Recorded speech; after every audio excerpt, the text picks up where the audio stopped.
Good morning, everyone. I'm really glad to be back with you again, and I'm more than happy to be talking to one of my favorite analysts today, Brian Berletic. I recommend everyone follow his YouTube channel, The New Atlas, and your Telegram channel. Brian will remind people at the end of our conversation today. But for me, just one of the most pragmatic, realistic commentators on world events today. So thanks for joining me, Brian. Thank you so much for having me. And of course, I've followed your work for years and years, especially in regards to the US proxy war against Syria.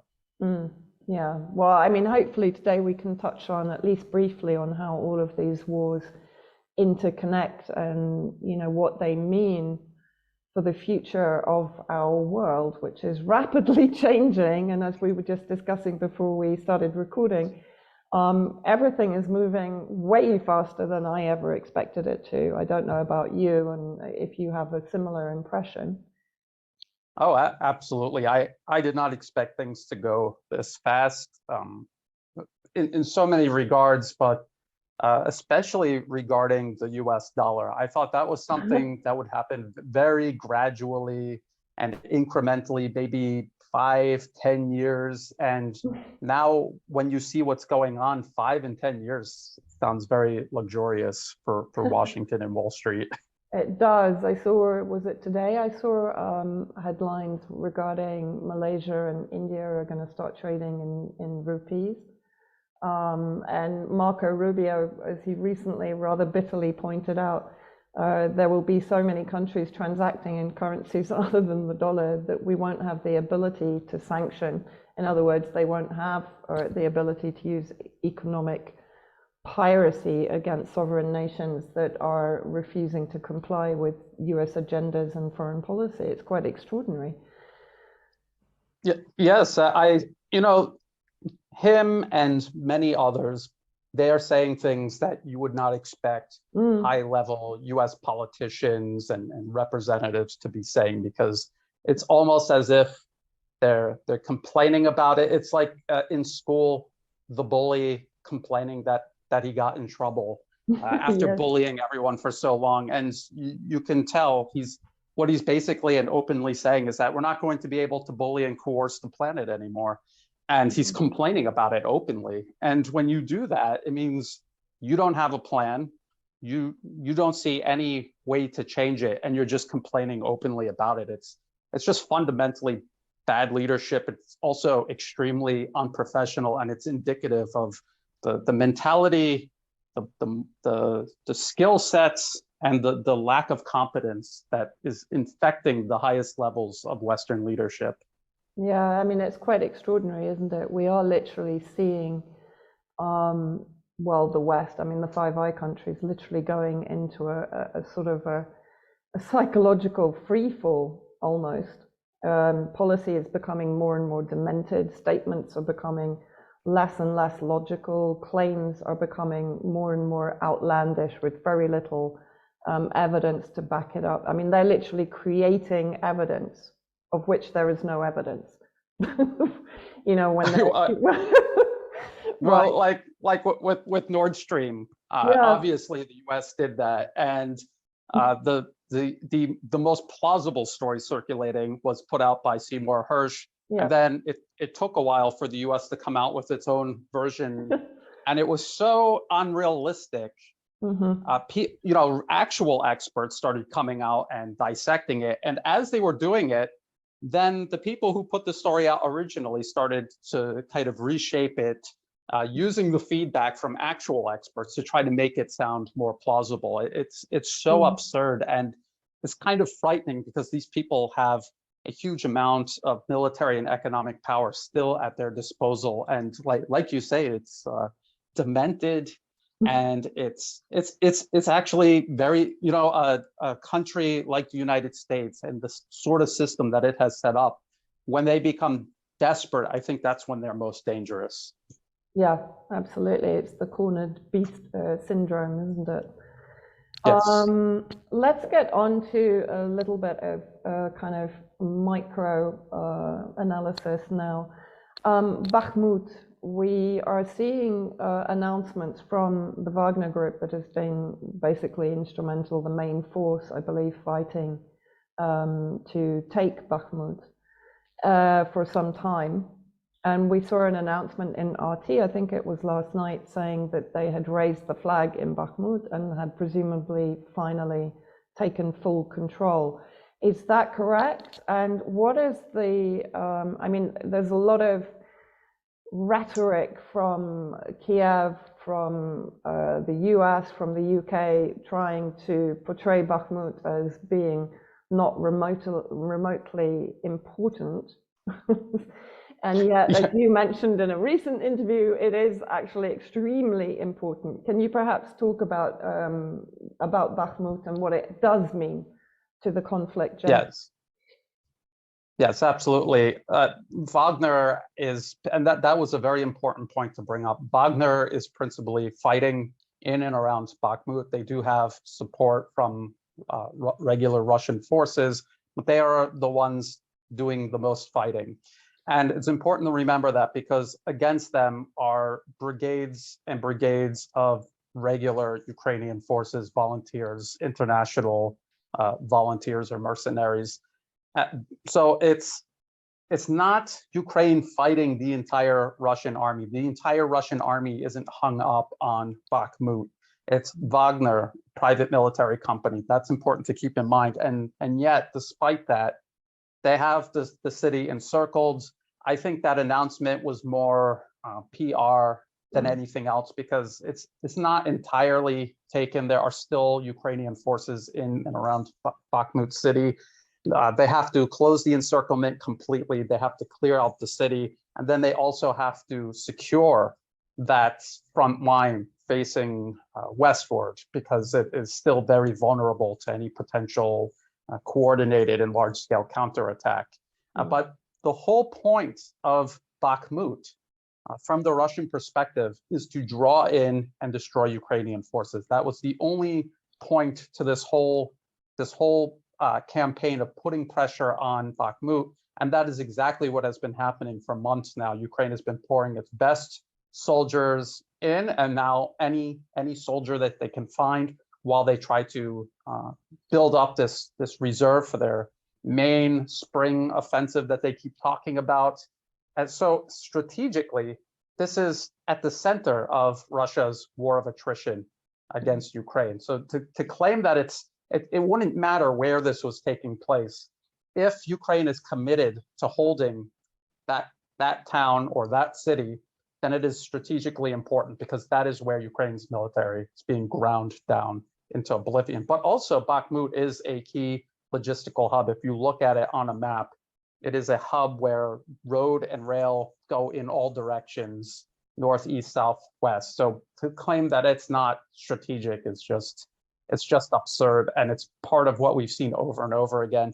It's strategic when they think that they can hold it, and then as things start to deteriorate, it's no longer strategic. I'm sure they'll say the same about Avdiivka also, which is also encircled, and also the scene of Ukraine hemorrhaging men and machines as they try to hold on to it. Yeah, I mean, this is, this whole scenario for me is just reaching a sort of Truman Show level of fantastical narratives and exaggerated claims.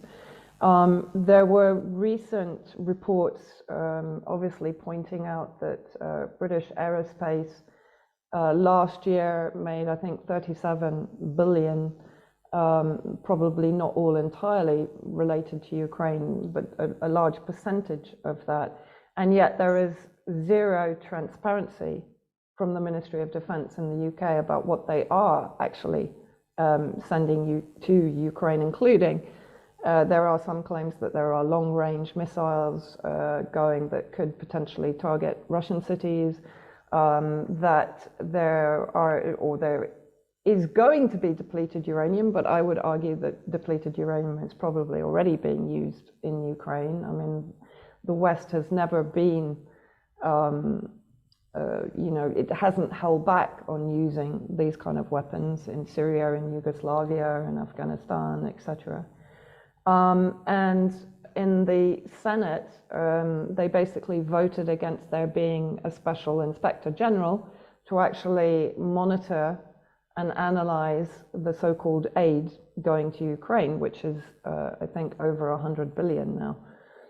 Why is there so little transparency? And why literally is the EU, the UK, the US, and their few remaining allies now in this madness, pouring weapons? I mean, how is this going to impact on their ability to defend themselves, for example, if there's a need to do so in the future? These are all good questions. They had a special inspector general for Afghanistan. Yeah. For them not to have one during this conflict, you can never be sure, but it seems like a combination of insecurity, fear that people reading this might get a better impression of just how inadequate this support actually is. And it's a huge amount of support. Yeah. The problem is it's not able to match or exceed what Russia is putting onto the battlefield. That is their whole problem. And to answer your question about why are they pumping all of these weapons, all of these munitions and vehicles into Ukraine, I mean, the whole point of NATO always was to encircle, contain, divide, and destroy the Soviet Union, and then afterward, the Russian Federation. That is why it exists. This is what it exists to do.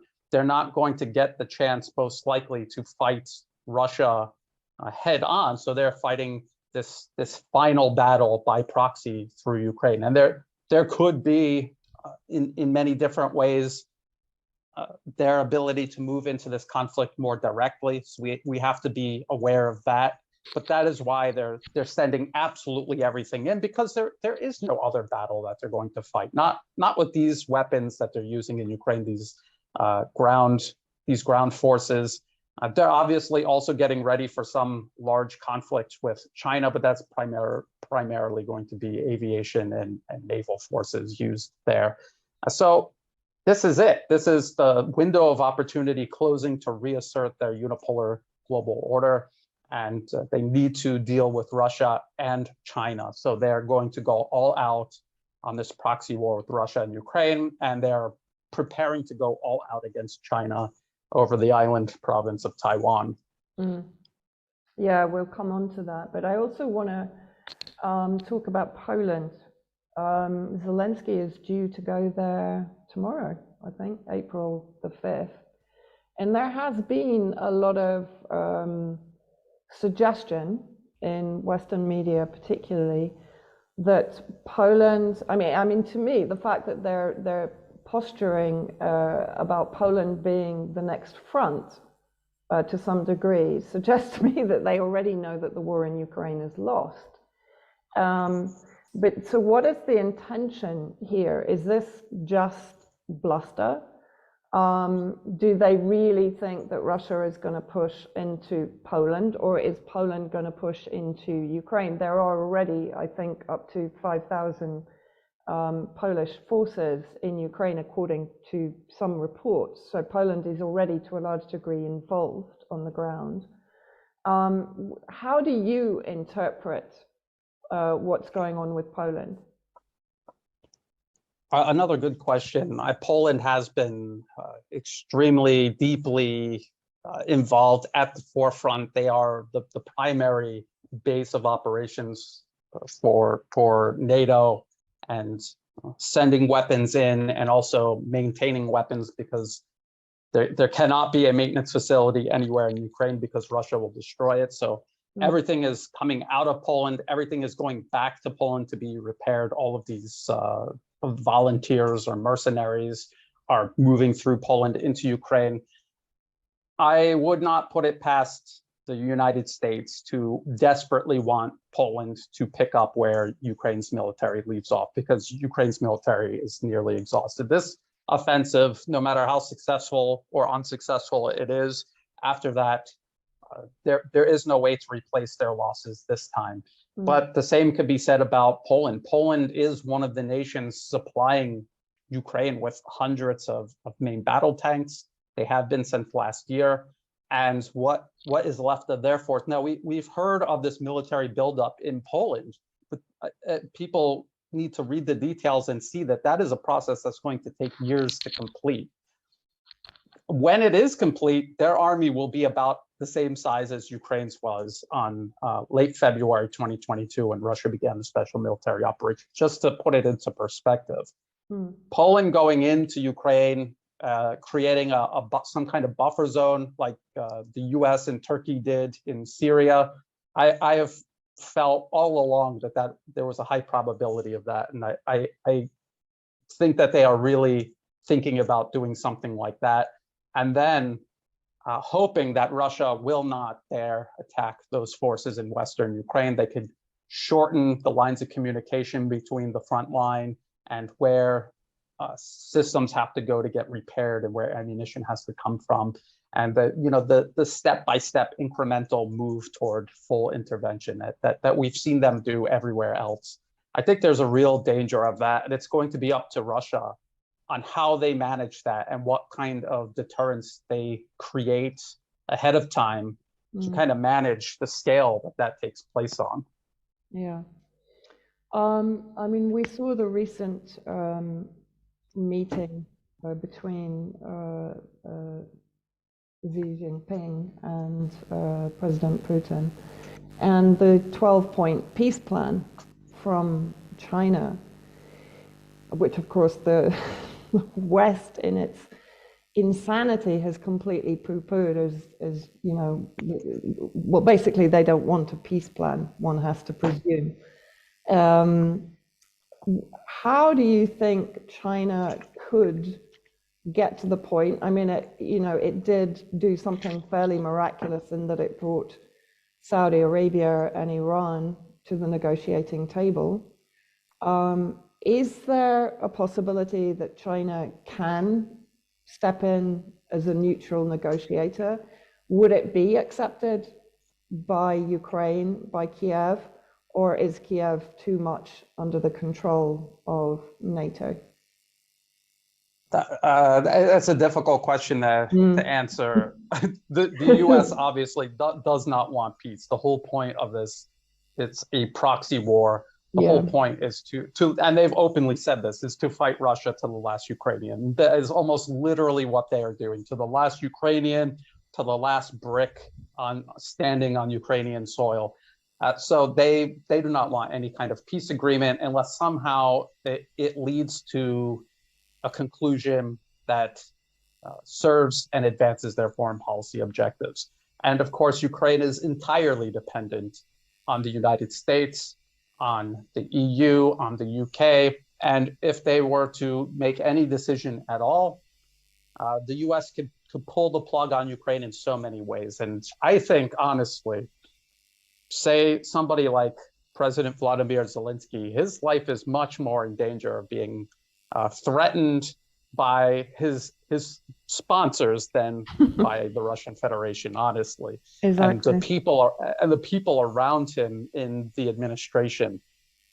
So China, I think what they're trying to do is, I mean, everyone understands that obviously some kind of peace agreement and ending this as soon as possible is the best possible outcome, but it's extremely unrealistic. But they want to put it out there anyway, just in case. Just like Russia from the very beginning has always been open to negotiations from the very beginning. But I think there's no doubt in Moscow or in Beijing that this has to be resolved on the battlefield. The conditions on the battlefield have to reach a certain point where the US simply physically cannot fight this proxy war any longer. And we've seen the same thing play out in Syria also, where there was never going to be negotiations, not until the proxy war was physically brought to an end, where it was physically impossible for it to continue the way that it had been. I wanted to just talk about, you mentioned in one of your recent interviews, I think it was with Garland Nixon, you were talking, or it was one of your recent broadcasts at the New Atlas on YouTube. You were talking about the Russian gliding bombs Alex Craner wrote what I thought was a good article recently about the armaments advantages that Russia has, for example, with the hypersonic missiles. And you mentioned also that Russia currently is focusing on taking out the Ukrainian air defense as opposed to hitting supply lines, etc. To what extent do you think Russia really does have military superiority over NATO member states, which for me is kind of quite extraordinary, an extraordinary concept to absorb when one considers the supremacy that the West has portrayed for so many years? Is it now being fully exposed? Yes, it's being fully exposed, and I think this was something it was in the making for quite a while, and people following the West's interventions and the interventions of their immediate proxies, who are essentially fighting with the exact same weapons and using the same tactics. We have seen that the efficacy of that degrade over several years. So we had been talking about the 2006 Israeli invasion of Lebanon, southern Lebanon, and what a failure that was. And that was a demonstration of the limitations of the Western way of war. I would say from 2014 onward, and perhaps even as early as 2008 onward, the Russian Federation understood that they would be in a major conflict, specifically with ground forces, and they began preparing for it. They have these huge factories, a massive industrial capacity. We're always hearing about how small their GDP is compared to the West. The West's GDP is inflated because of their financial system and the fact that it's a giant pyramid scheme. In terms of actual industry, it's now demonstratably true that their capacity is larger than the West. They are producing more artillery shells, more tanks, more of everything that you need for a conflict like this. It is a protracted, large-scale, intense conflict that the West was utterly unprepared for. And to prepare for something like this, you need to spend years. And we hear about them talking about expanding production and doing this and doing that. It's like picking a fist fight with somebody, realizing that you're weaker, and then trying to work out while you're in the fight to get stronger. It makes no sense. It's unrealistic. It won't happen. And that's what we see playing out in Ukraine. And so what are Russia's advantages? They have a huge amount of artillery and huge amounts of munitions for that artillery. And not just a large variety of one type of gun. They have a multitude of guns with huge stockpiles of ammunition, mountains of ammunition behind them for all kinds of different roles and situations that they run into. We see them dusting off older equipment that they've kept around and were able to restore. They bring it in because it fulfills a very specific situation that they're running into. They have the Iskander missile system, which is kind of like the ATACMS that Ukraine keeps asking for. Only they have been working on these and expanding their production of these for years in advance for this specific conflict. They have the multiple launch rocket systems, the Grad. That system right there is something that the West really doesn't have an analog to. They don't have something like that, and they have huge amounts of ammunition for that. And so what they're able to do is pound Ukrainian defenses from a distance without exposing themselves to counterfire from Ukraine. And they're able to wear down those defenses and then move in when there's relatively low risk to their troops. Ukraine is unable to do that because of the weapon systems that they had, and now the weapon systems that they're being given to by NATO. They're just not cut out for this. They don't have the range. They don't have the munitions on the same scale that Russia does. So what they have to do is rush toward Russian positions, exposed to artillery, rocket fire, and tank fire, and everything else. And they are losing brigades worth of men and machines in these offensives that they have launched last year and that they're preparing to launch this year. And it's hard to imagine NATO being able to fight any better than this. It is hard to imagine because I just don't know what they would bring to the battlefield and in what numbers to significantly change what's already happening with Ukraine's military. You mentioned, actually, we recently kind of messaged each other about an analyst on Substack called Big Serge, Serge, if people want to go and check him out. He's absolutely fantastic. He wrote a very lengthy but fascinating essay on Barbarossa.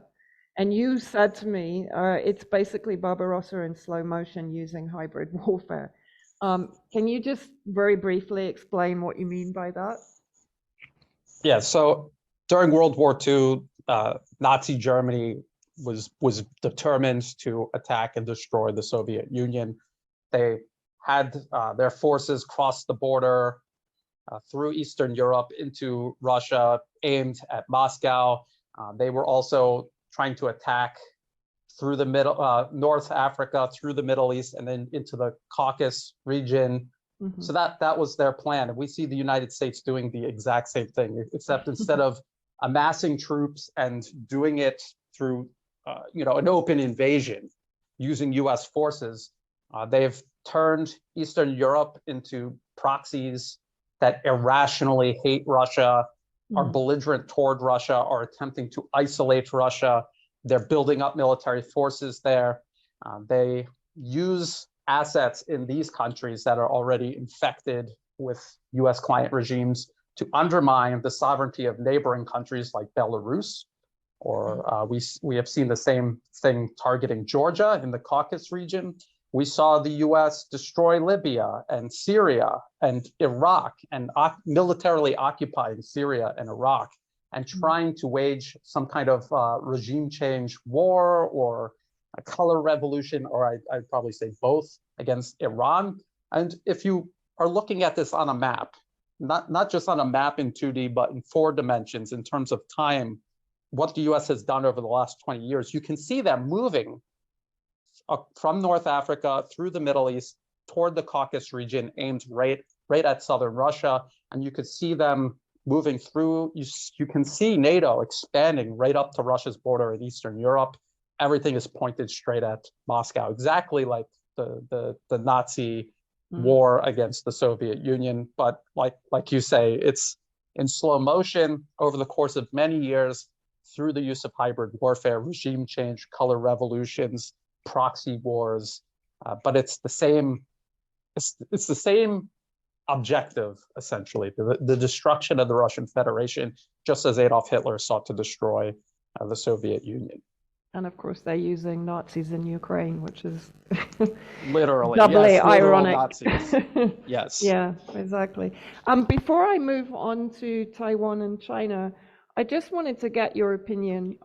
There's quite a lot of wrangling on social media amongst various analysts about how Russia using the Wagner Group, not only in Ukraine, of course, they were instrumental in Syria and also in the Central African Republic to effectively repel US-backed terrorist groups dominated always by Al-Qaeda.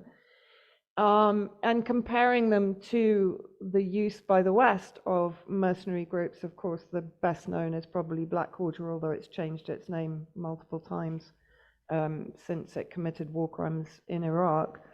And basically saying, well, this means that Russia is just as much an imperialist nation as the West, and pointing at Wagner. And of course, the multitude of Western media reports criminalizing the Wagner Group, putting forward theories that they have committed war crimes and human rights abuses in all the countries where they're operating.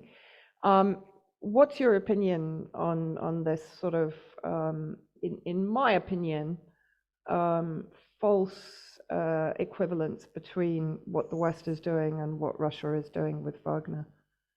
Absolutely false equivalency, and it's this obsession with the form of something rather than the substance. What is Wagner doing there? What is Russia's objective versus what is Blackwater doing there and what is Washington's objective? It's two completely different objectives. One is to help these nations uphold their sovereignty and maintain an independent foreign policy, and the other is to subvert that. And we see that's what the US is doing. And we were just talking about how this is the US waging war against Russia and also China through the use of hybrid warfare. If it was a conventional war, you would build a conventional army to defend yourself against it. It is a hybrid war. Russia has built a hybrid force to defend against it. And it's really as simple as that. And these nations have welcomed Wagner into their country willingly, and Wagner is visibly changing the course there in Africa, a continent that has been subjugated and plundered for generations, to the point where people think that that's just normal, that's just the way it is there. And Wagner and also China, they are there proving otherwise, and they are a force against that. And the people that do that, I think it's disingenuous. I can't imagine that they honestly believe, oh, that Russia somehow is imperialist, or that China is somehow imperialist, building infrastructure and helping these nations fight against literal imperialists who for generations literally colonized these countries and are still there because they want to continue doing so. Yes, exactly. Or as Russia and China are doing, erasing debt in Africa. And then there are also instances from 2004 onwards, where both Russia and China have either cancelled Syrian debt, or in 2005, Russia cancelled 75%, I think it was around 13 billion that was owed to Russia by Syria, and Russia cancelled 75% of that debt. And China also has invested economically, diplomatically, politically into Syria, and has so far asked for nothing in return, which is complete anathema to the usual policy of the neocolonialists in the Western regimes. Whether they are Republican or Democratic makes absolutely no difference, in my opinion. But I wanted to come on to what's happening in Taiwan. And again, I listened to your recent interview with Garland Nixon, where you were, it was kind of really interesting for me, because again, it mirrors very much what has happened, well, in all the arenas of hybrid war that the US has been operating in, with its UK intelligence power base also. We shouldn't forget that. But you were talking about Taiwan having largely Chinese origin, and how the West now is trying to capitalize on, or to create and exploit, sectarian division within Taiwan, which is, again, as I mentioned, such a familiar blueprint. Is it going to work, and are we really facing, as you've mentioned, war over Taiwan between the US and China? And you also mentioned that it would be an aviation war. Would it also be a naval war? Yes, it would definitely be a naval war as well. So the first component is what the US is doing in Taiwan. They're doing the exact same thing that they had been doing to Ukraine for decades. I mean, we like to start at 2014, when the US overthrew the elected government of Ukraine, installed a client regime, but they have been in Ukraine since 1991. They have poured billions. I mean, Victoria Nuland, in her capacity at the US State Department, admitted over $5 billion to shape Ukraine's political system, which is blatant foreign interference, illegal under international law. And part of that includes building up and monopolizing information space, and also re-engineering Ukrainian culture to see themselves as radically different from Russians. And there probably was always an element in the far west of Ukraine, but what they want to do is amplify that and spread that out as far as possible. And they have specific programs to do this. A lot of it is funded through the National Endowment for Democracy under the guise of cultural diversity or something like that, or preserving some sort of ethnic tradition. and they amplify it, they get it into the education system. And what they're trying to do is build up a generation that just irrationally and passionately hates Russia. And that is to create a belligerent proxy to eventually use against Russia at the expense of Ukraine. They're doing the exact same thing in Taiwan.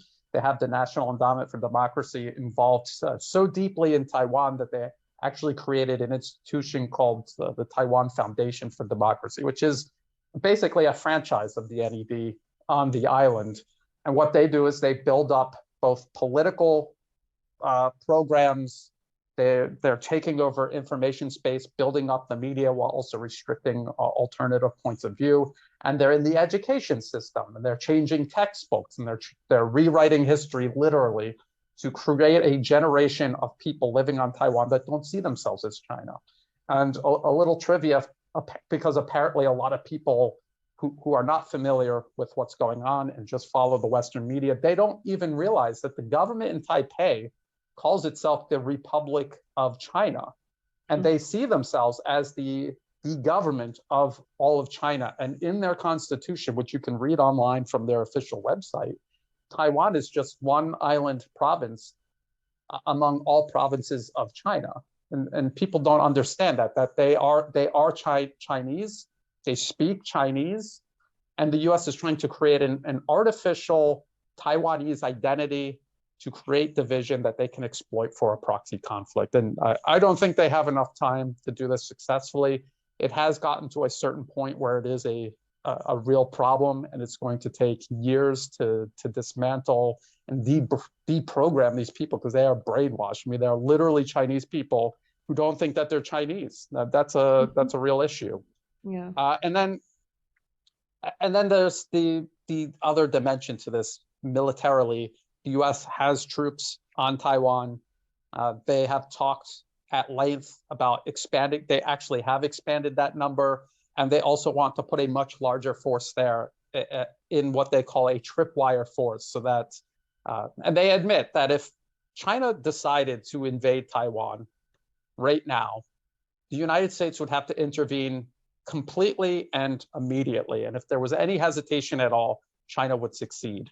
And so what they want to do is put a large force there, a tripwire force, so that if China decided to finish this once and for all, they could cite the tripwire force as they attacked us. We need to immediately and completely intervene. And because they have to do that, that shows you how dire the situation is for the US. They are out of time. Each year, China gets stronger. Each year, they grow weaker. They understand that if they don't do something now, in 5 or 10 years, they will never be able to do anything about this. Yeah. Yeah, and we were talking, I think, before we came on about how fast everything is moving, and the recent meeting in Moscow between President Putin and President Xi Jinping has appeared to really have created the most incredible domino effect, and a lot of that is most apparent in Syria. We've seen President Assad state visit to Moscow, which was certainly far more of a ceremonial visit than we had seen previously, although obviously the Soviet Union and Russia has been almost a century-long ally of Syria anyway, and one of the main reasons for the war against Syria, allied with Assad's particular vision for a multipolar world, the creation of the 5Cs project and the Belt and Road Initiative inclusion in his vision for the future for Syria as being the trade and economic hub for both Europe and, I don't like using the term, but kind of the global south, so as south to south trading hub. So we had Assad's visit to Moscow. We then had the Putin-Xi Jinping meeting. And then suddenly it all kind of kicked off. President Assad was being escorted into the UAE by UAE fighter jets, which are quite possibly American in manufacture. landed at an airport that is surrounded by up to 10 American bases. And of course, the UAE is the mercenary and intelligence hub for a lot of UK mercenary outlets that we mentioned, including Blackwater and US. And we were told here in Syria that this was entirely arranged outside the influence of the UK and the US. So it wasn't some kind of dastardly trap by the West for President Assad. We then had, I mean, who are the countries that are suddenly coming on board with Syria again? We have Egypt, we have Saudi Arabia opening its embassy again in Syria at the end of Ramadan and Eid al-Fitr, so towards the end of April. Tunisia has just announced that it will send its ambassador back to Syria. You know, it's kind of, it's almost as if the world has suddenly seen the instability for what it is in the West, and what unipolar supremacy for the US will mean to them effectively if they don't come into line. And they're seeing a far more balanced, a far more respectful of national sovereignty foreign policy from China and Russia, and they're kind of feeling empowered by that. Am I reading this correctly? I think you're right. I think what it also is nations like Saudi Arabia or Turkey or nations like Thailand.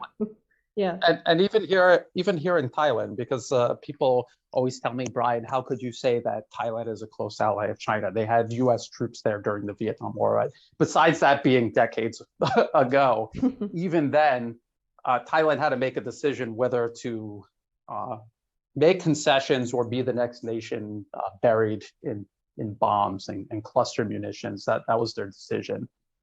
So they have always been aware that a relationship with the United States is very similar to the relationship local businesses have with the local mafia. They are cooperating with them not because they believe in what the mafia stands for, but out of fear of what they will do to them if they don't.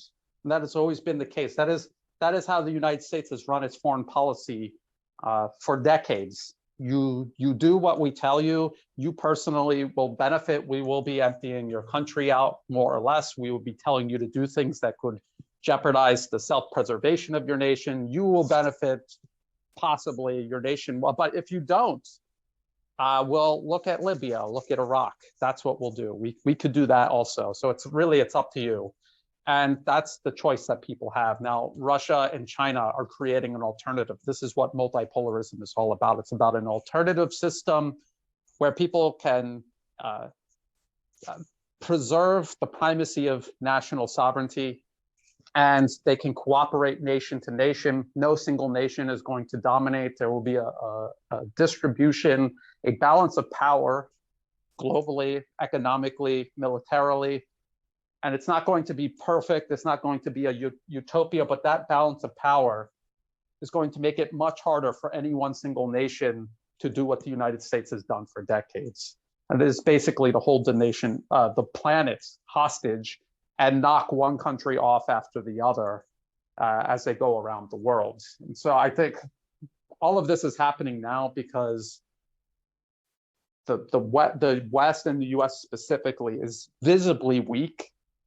And China and Russia are finally putting together these, and they've been working on this for years. It's happening suddenly and quickly, but it's the result of many years of hard work. And I know you have covered this for years, all of the different institutions and alliances and economic blocs that have been put together as an alternative to the unipolar world order. And now it's finally all coming together. And as it comes together and people can see the value of being a part of it, more and more people are going to come over to this way of thinking. And I try to explain to people that when you see China shaking hands with Saudi Arabia, just thinking about everything Saudi Arabia has done as a US ally. I mean, they have played a significant role in Syria's destruction. They also played a serious role. Yeah. Oh, yes. Yemen, obviously, and even Xinjiang. they played a key role in radicalizing the militant groups in Xinjiang, which were killing hundreds of Chinese people and created a serious national security threat to China. And yet China is still working with them because they understand that you cannot divide and isolate people. You have to talk with people, even people that have hurt you and want to hurt you, because talking to them and showing them that a mutually beneficial relationship is better and more beneficial, they will come to your way of thinking. And I think that's what we're seeing. We're seeing people escaping out of a difficult situation in the first place. And I think they're also seeing the merits to the arguments that Russia and China are making regarding multipolarism. Yeah, absolutely. And of course, that was also heavily criticized when Russia was negotiating and maintaining friendly relations with both Israel and Turkey during the 12-year regime change war that was waged against Syria. But as you said, this is realpolitik, this is pragmatic diplomacy, and it's something that the world has been bereft of under US, UK, EU hegemony. And in reality, it's changing, and it's changing before our eyes. I mean, there is the launch of Russia's new foreign policy, and I'm just going to quote from the article in the East Post. So Lavrov basically is presenting this new foreign policy for Russia, which is far more belligerent than it was in the past, but not only belligerent, supportive of, as he says, in the concept we presented our vision of the principles of a more balanced and fairer world order, such as polycentricity, sovereign equality of countries, ensuring their right to choose development models, and upholding the cultural and civilizational diversity of the world. Assistance in establishing a multipolar world order is defined as a framework task for all areas of foreign policy. I mean, what is it about that you can criticize? Exactly, and I'm sure that you've noticed the U.S. and their declarations regarding foreign policy. Yes. I mean, it's basically we want to run the world, and anyone that gets in our way, we are going to wage war against them and destroy them. That's basically what they're saying. And when U.S. President Joe Biden and really any U.S. president gets behind a podium and talks, they also say things very similar to that. We're the best. No one's going to surpass us, no matter how illogical that is to say. That is what they say, and that is what their foreign policy seeks to achieve. And when you look at things that Russia and China say, this is why the Western media invests so much time fabricating horrible stories about Russia and China, because they don't want people actually looking at what Russia and China are actually saying, because they might realize that it's much more reasonable than anything their leaders are, and it's more representative of what ordinary Americans want than the vision that's put forward by their supposed representatives, which is an extreme irony from the West, which claims to have a monopoly over the process of democracy.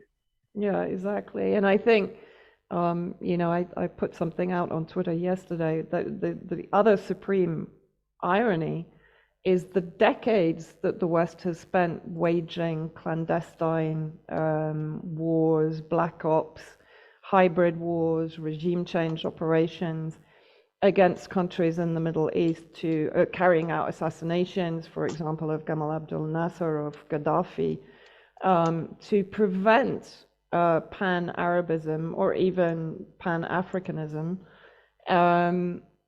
is now going to result in guess what? Pan-Arabism, right?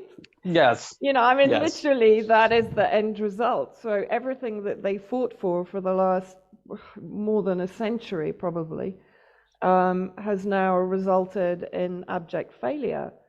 And I guess before we go, what I'd like to touch on is the role of Israel and Israel's newfound vulnerability, because as you pointed out, the West is increasingly being demonstrated to be, very much the emperor with no clothes.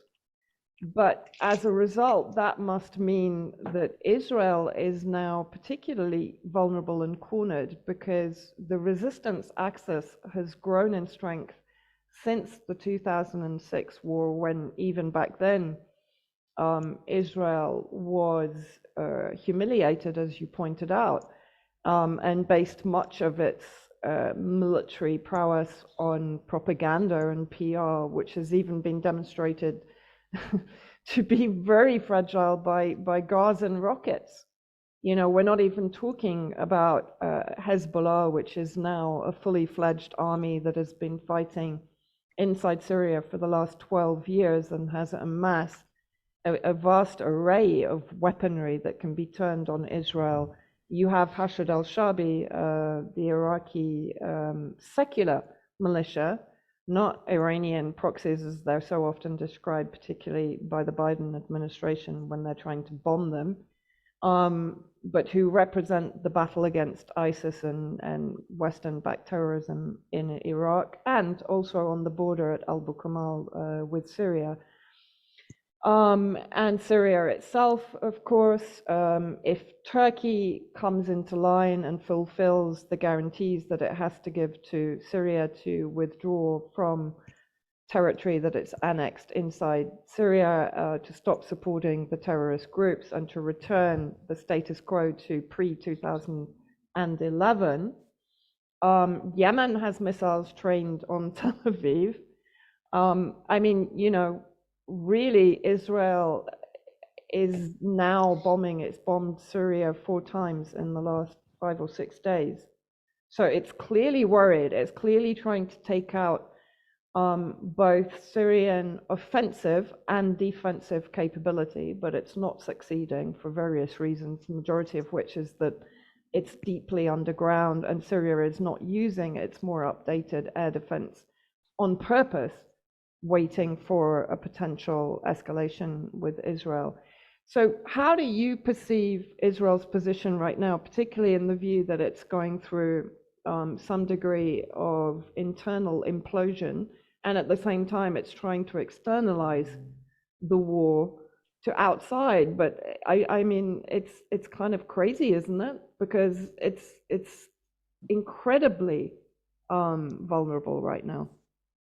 Yes, it is very vulnerable. It's like every other regime in the region that was an obedient and loyal U.S. proxy. When you're carrying out policies like this that are not compatible with your own self-preservation and your own prosperity. I mean, if you look at Israeli society, I would not say that the regime has been looking out for their best interests at all. I see a population that has been, just like we see in, say, Ukraine. They create a generation of people whose minds are poisoned against other human beings to the point where that's at the center of what they do. It's just it's not healthy for an individual. It's not healthy for a nation. And now that the U.S. is in the situation that it's in, they're focused on Ukraine. They're focused on this upcoming war with China. Their occupation of eastern Syria is in real jeopardy now. Yep. And they're going to have to start making decisions whether they continue with the proxy war in Ukraine, build up troops in the Middle East again, or commit everything to China. They cannot do all three. They probably, there's a real likelihood that they can't do any of the three. And so where does that leave Israel? Israel is going to have to do the same thing that Turkey and Saudi Arabia and many other nations in the region are doing. They're going to have to think about making a choice whether to continue on with this or to adopt a more realistic and pragmatic foreign policy. And it is possible. And I've talked about this privately with a lot of people over the last couple of years. I said that I honestly believe that Israel will eventually come around and there will be a government in power that says we can't continue to do this. This is not sustainable. We need to stop all of this. We need to fix everything. And I mean, who would have thought that Saudi Arabia and Iran would have repaired their ties? And so I think anything is possible. And I think Israel finally respecting Palestine, ending this process, which they do deliberately to generate hatred on both sides, to keep this going on purpose. They're going to have to stop doing that. It's not sustainable. And so it could happen. It's possible. It's more possible now than I would say with all of these fake, disingenuous U.S.-led efforts to create some sort of agreement between Israel and Palestine. Those were always disingenuous. It's just like the U.S. Talking about solving the problem in Syria. You created it, so you're not there to solve it. And also in Ukraine. So it's the same process over and over again.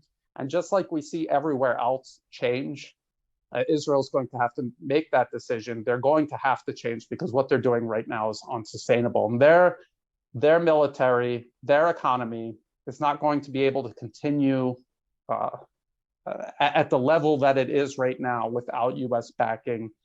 They're going to have to make a decision. I think they're going to have to do it. The internal political conflict in Israel right now, again, I had asked you before, I'm not familiar enough with Israel's internal political affairs. I don't really know what's going on. There's the possibility that the United States does not want pragmatism to prevail, and they want to get someone or keep someone who is particularly irrational and belligerent in power to keep this going for as long as possible. Because if Israel follows with Turkey and Saudi Arabia, then it's over. It's over for the U.S. Exactly. They lost the Middle East.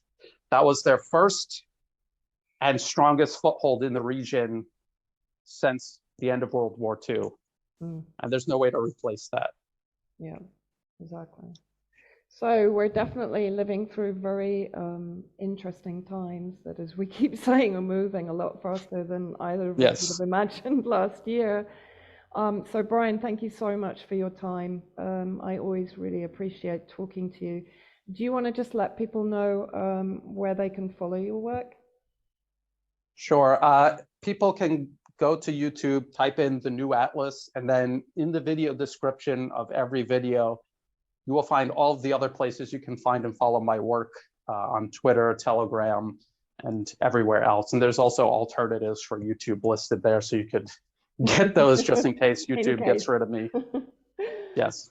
All right. And thank you so much for having me on. And I look forward to having more conversations in the near future. Yeah, I hope so, Brian. We should definitely catch up in a few weeks when I'm sure there will have been further developments, particularly I hope in Turkey. I really hope that that domino falls pretty soon. It's looking hopeful, but you know, Syria is being very firm on its need for guarantees. But yeah, let's try and catch up a bit sooner next time. I know we let quite a lot of time lapse because so much was going on. But thank you again, Brian, and do take care.